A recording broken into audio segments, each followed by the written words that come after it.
మేము ముగ్గురం కూర్చొని ఇందాక గౌరవ ముఖ్యమంత్రి గారి సూచనల మేరకు ఇందాక సోదరులు మన లోకేష్ గారు చెప్పినట్టుగా 50 లక్షలు గ్రేషియాన్ని ప్రకటిస్తూ ఉన్నారు.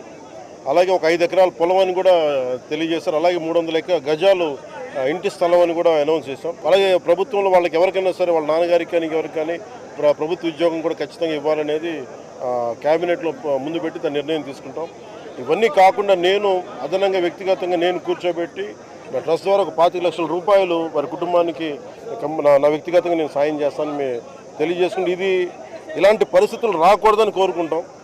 కానీ దురదృష్టవశాత్తు ఇలాంటి జరిగినాయి.